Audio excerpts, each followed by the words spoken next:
Sensei is a Japanese word that means teacher. And I teach Isshin-Ryu Karate for the Recreation Department of Bethel Park at Bethel Park Community Center. I've been in Isshin-Ryu Karate for over half a century. And it's been my observation, the violence is always emphasized, but the better virtues of karate is seldom seen. In this series, my purpose is to acquaint you, the viewer, with the benefits of martial arts training in general and Isshin-Ryu Karate specifically. So whether you're a martial artist already, or whether you're a person who's thought of taking martial arts, or if you're someone with no interest whatsoever in martial arts, I think you'll find this program to be of benefit to you. My name is Chuck Wallace, but my students call me Sensei.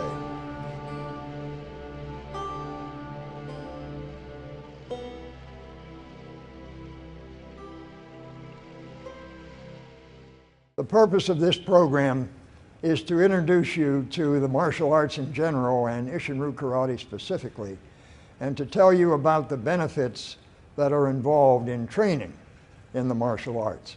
Oftentimes the benefits are underplayed. Those things that are mostly emphasized are the fighting, the serious side of karate, rather than the true side, the bright side, the light side. And I want to give you some appreciation for that. Martial art training, specifically and Isshin-Ryu Karate training in general, can give you some benefits that are not always clearly obvious to the person who's practicing. And I want to spend time on that. I want to educate as much as possible on what is a good reason and what the good reasons are for you to study martial arts. To begin with, I had a history of having polio when I was 10 years old. Almost died. Had the most serious version. It killed 7 out of 10 who came down with it, and the other 3 were crippled. I was in the hospital a month, almost died. Took 6 months to recover to the point where I could walk again. And so I developed a longing to excel in some kind of a physical discipline or sport. And karate was a natural for me when I first found out about it. It wasn't until I was 23 years old that I had an opportunity to train under the founder of Isshin-Ryu Karate, a man named Tatsuo Shimabuku from Okinawa. And I took advantage of that opportunity, stayed with Master Shimabuku while he was in this country, continued to study the art under his top instructor here in Pittsburgh, and advanced through the years. Today, I hold the rank of 9th degree black belt. There are 10 degrees of black belt in most every style, and in most cases there is only 1/10th degree per style. In the case of Isshin-Ryu, that would be Master Shimabuku, Kichiro Shimabuku, the founder's son. So my rank is 9th degree, or as they call it, 9th Dan, and I train and have taught people for many, many years. And to a person, everyone I encounter, after having trained them several years before, tell me how they benefited from the training in Isshin-Ryu Karate, in their home life, in their school life, as far as their jobs and careers are concerned, and in many other ways. At this point, within a couple of months, I'll have my 76th birthday. I feel much younger. I feel good. I want to share the way I feel and the benefits I've achieved through my martial arts practice and my martial arts study. And that's the purpose for this program. In the teaching of Isshin-Ryu Karate, I found early on that most people are tense and tight in their muscles. The most important thing is for a person when he's training in a martial art like Isshin-Ryu to be loose and relaxed. Loose muscles move fast. Speed creates force. So speed plus good form creates the striking power that karate is known for.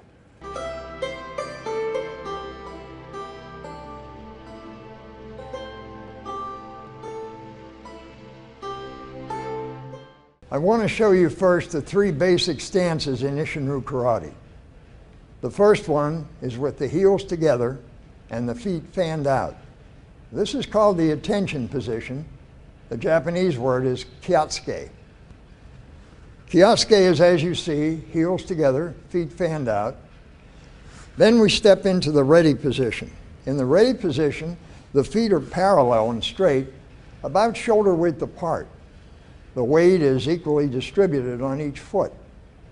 From here, we move into the most basic fighting stance in Isshin-Ryu Karate by having one foot step forward, 1 foot length. Both knees are bent. The knees are bent right over the toes, and this is called Seison stance. From here, we usually teach the punch. Now, the punch in Isshin-Ryu Karate is different from the punch in some other styles. In other styles, the elbow pushes the fist out. In the Isshin-Ryu system, the fist or the hand reaches out as if you were reaching for something and then comes back. So the hand reaches and pulls the arm and stays loose all the way.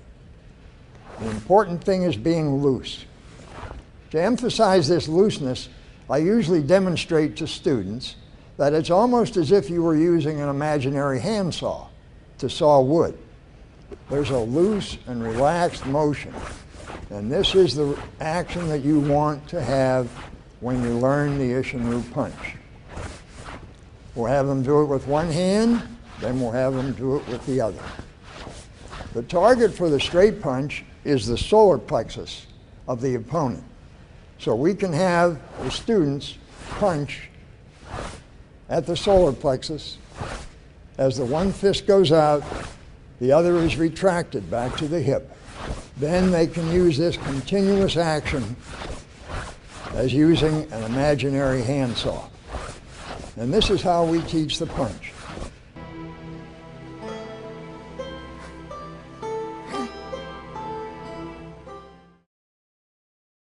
Back in 2011, I had a conversation with some friends about sports that piqued my interest in how could we start a sports talk show on TV. We started out with one show every week, and we managed to parlay that into 2 shows. One, we're allowed to venture out into a local bar and we interview people, so it's a different type format. We actually have interviewed over 250 people since 2013. And we've been doing this almost 3 years in the Bethel Park area. And it's just so fantastic to be able to talk sports because I have that passion for it 2 times a week. If you are passionate about something that you would like to share with the community, I encourage you to come to BPTV and produce a show like I do. I'm Al Levine, volunteer producer of Pittsburgh Sportsline on BPTV.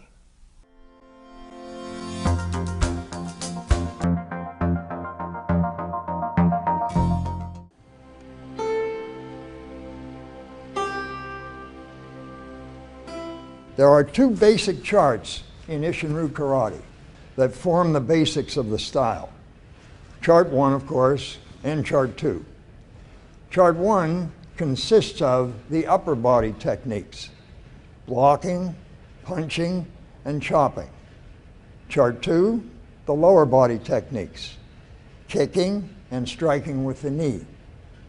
I teach the charts, first of all, to the student by showing and telling the student to be loose and relaxed.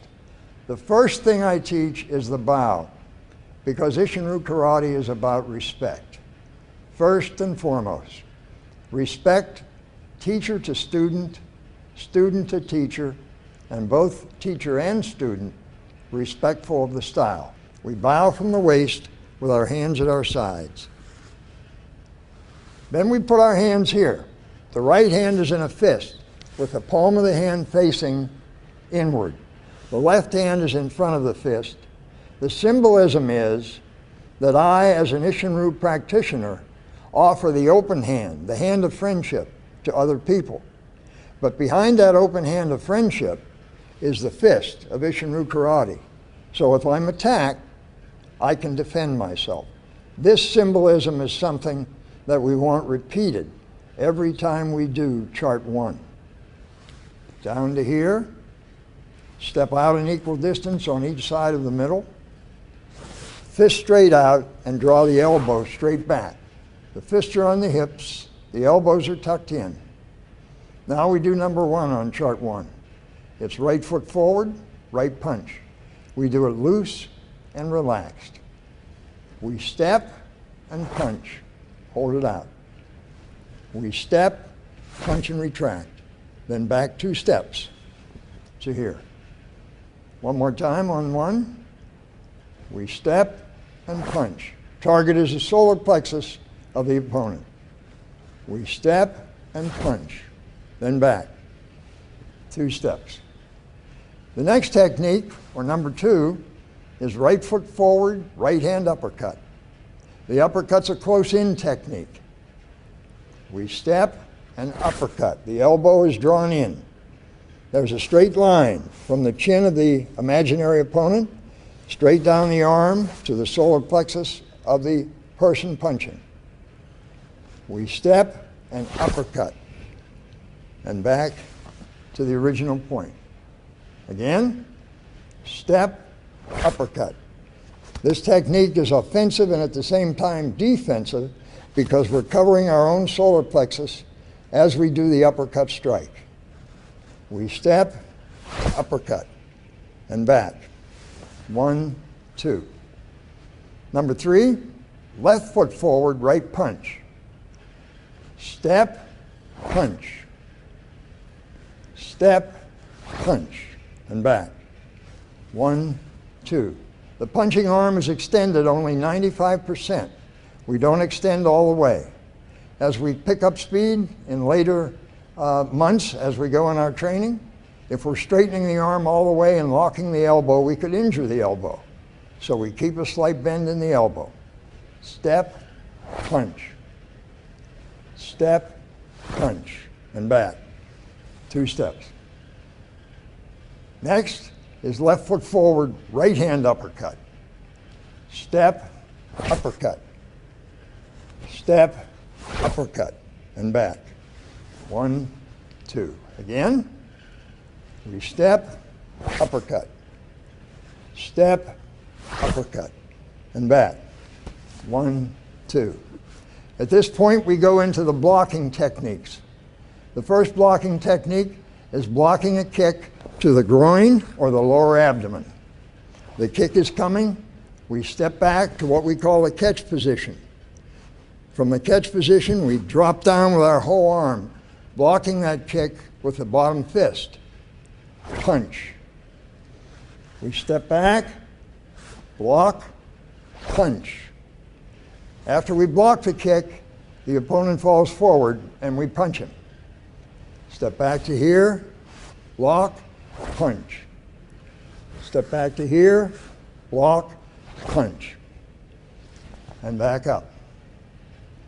Now it's at this point that I usually start to teach the breathing, because martial arts is about movement and breathing coordinated. Very important. We inhale when we rest. We exhale when we execute. So to add this to the chart 1, in this position we step back and inhale, short inhale. Exhale as we block. Exhale as we punch. Step back to here and inhale. Exhale, block. Exhale, punch. And we repeat this pattern. The next technique is blocking a punch to the solar plexus. The punch is coming straight in toward here. We step back and catch in Seisson position, block here, moving the arm aside as it comes in toward the solar plexus, and punch. Back to here, block, and punch. Then back up. 1, 2. Adding the breathing, we step back here, inhale. Exhale on the block. Exhale on the punch. Inhale. Exhale on the block. Exhale on the punch. And back. 1, 2. You're at your strongest when you exhale. You're at your weakest when you inhale. Inhale then is for resting. exhale is for striking. And we keep that in mind in everything we do. The next position is again for an attack to the solar plexus. We step back in the catch position with the hand open and the palm facing the ceiling. The punch comes in, we block with the side of the hand. We retract that hand and we strike into the solar plexus with the fingertips. Step back and catch, block here, and strike with the fingertips. Back to here. Adding the breathing, step back and inhale, exhale on the block, exhale on the strike. Back and inhale, exhale on the block, exhale on the strike, and back. 1, 2. The next technique is blocking an uppercut. We've seen that uppercuts are frequent in Isshin-Ryu Karate, so we need to know how to block them. Step back in the catch position, block this way. The uppercut's coming up and you just continue it up above your head. Uppercut the individual as you retract the other hand. Back and catch, block, uppercut, and back up. 1, 2. Once again, back and catch, inhale, block, uppercut. Back and catch, inhale, block, uppercut, and back. 1, 2. Number 9 is the head block. We're blocking a downward strike toward the top of the head. We step back and catch, inhale, fist comes straight up. We're blocking so that the strike hits the muscular part of the arm and slides down the arm like water slides off a slanted roof. Punch as we retract.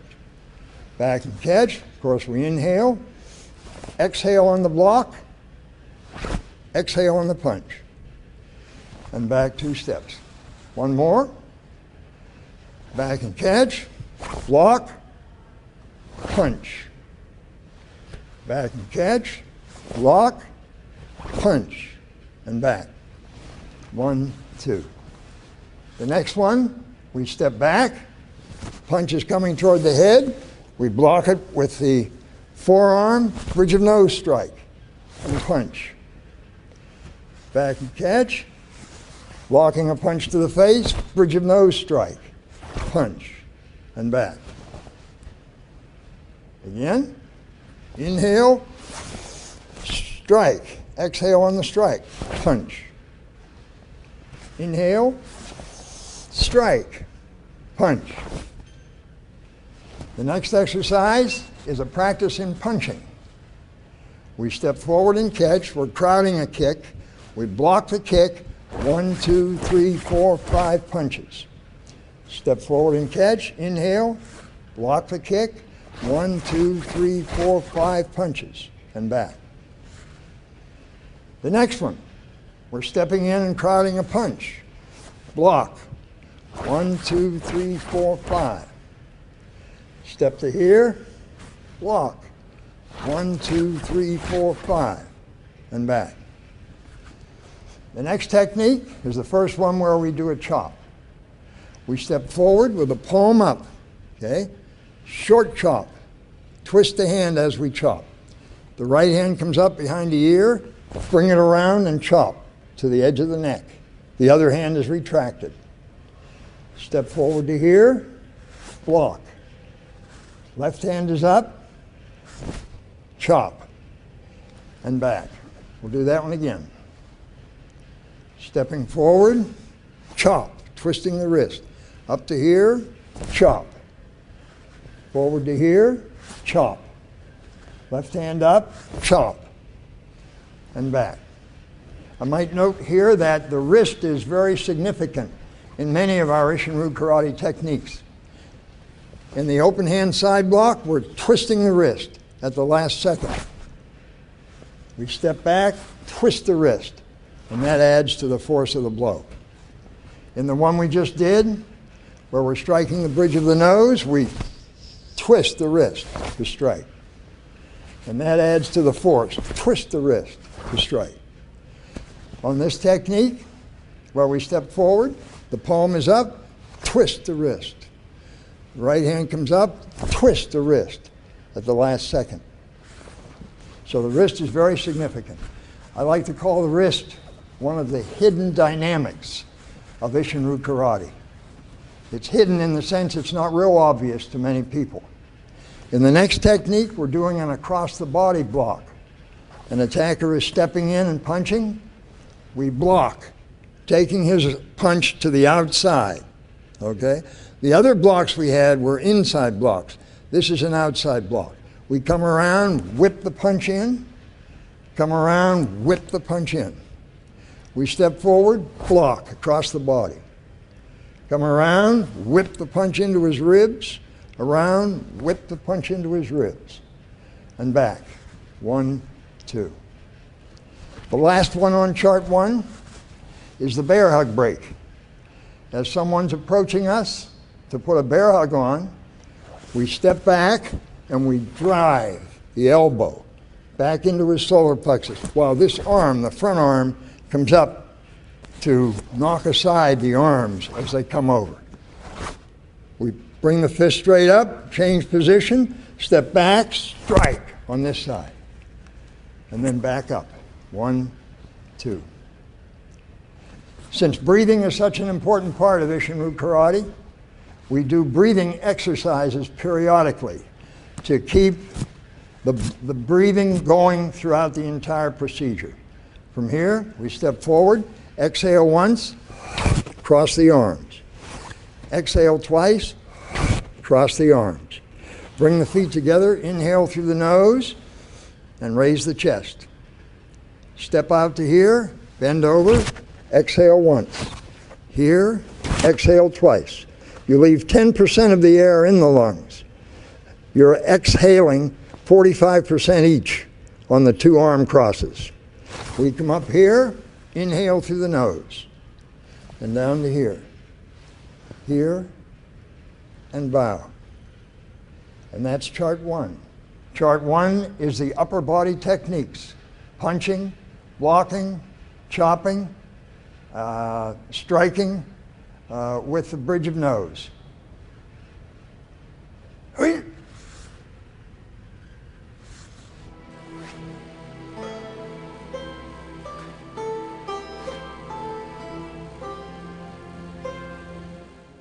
Hi, my name's Jim Corns, and this is John Bauer, and we're paramedics with Tri-Community South EMS. This year, EMS Week is May 17th through May 23rd. Tri-Community South EMS would like to use this week to start our campaign on distracted driving. Distracted driving has been called an epidemic. Unfortunately, many of us drive distracted. So what is distracted driving? It is driving while engaged in any activity that could divert a person's attention away from the prime task of driving. Texting, making phone calls, putting on makeup, reaching for objects, changing the CD or radio channel is part of an endless list that put us at risk. The following statistics should make each of us think about making changes in the way we drive or ride in a car. In 2012, over 3,000 people were killed and 421,000 were injured as a result of distracted driving. In 2011, it was estimated that at a typical daylight moment, at least 660,000 cars were being driven by drivers using handheld cell phones. 40% of teenagers have been in a car with a person using a cell phone while driving in a way that put others in danger. Driving while using a cell phone reduces the amount of brain activity devoted to driving by 37%. Change the way you drive. Speak up for your safety. Drive without texting or talking on your cell phone. Make calls or texts prior to driving. Pull over to a safe location to text or check emails. Stop texting or talking on cell phones to others that are driving. It all starts with you. In honor of EMS Week, Tri-Community South would like to thank and recognize our staff for the work they do in keeping our community safe. For more information on Tri-Community South EMS, our CPR classes, or our Speakers Bureau, visit tcsems.org.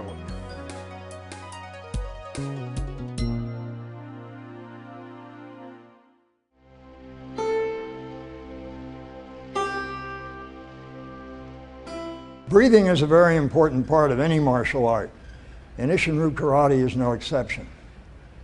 Now, we all tend to take our breathing for granted, unless you've had trouble with some kind of a breathing problem, asthma, something of that nature. There are so many problems that people can have with their lungs. And in that case, you know maybe more than you want to know about breathing. But for the average person, the only time he or she might notice their breathing or think of their breathing is if they have to run for a trolley or run for a bus, because many of them don't often do that. But breathing is an important part of martial arts. It's an important part of everyone's health.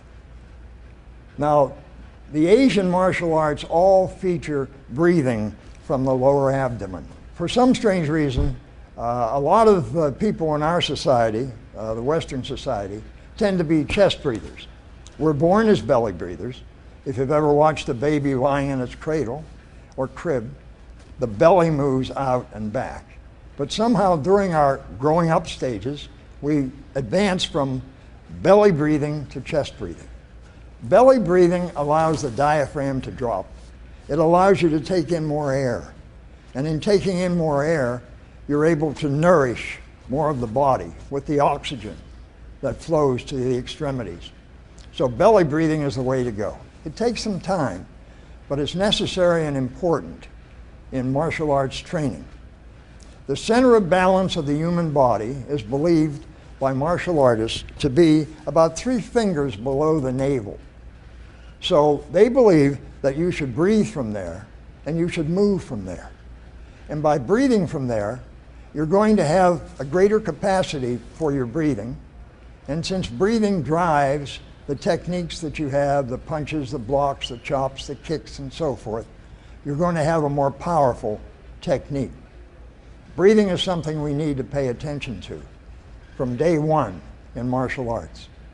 Some instructors let the breathing go till later, but I think it's so important that it be stressed right up front and continually stressed throughout the time period that a person studies the art of Isshin-Ryu Karate. Breathing is important.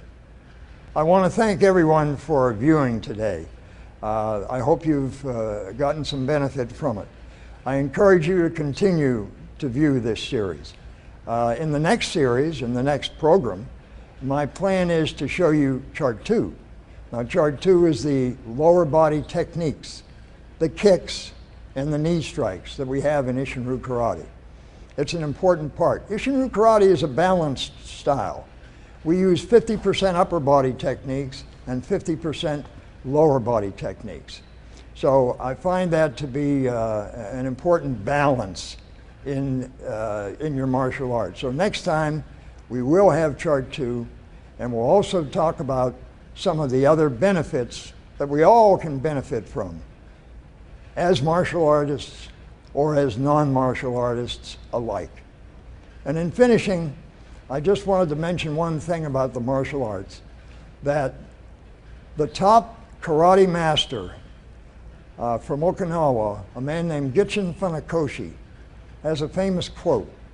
And his quote is that the ultimate aim of karate is not in victory or defeat, but in the perfection of the character of its participants.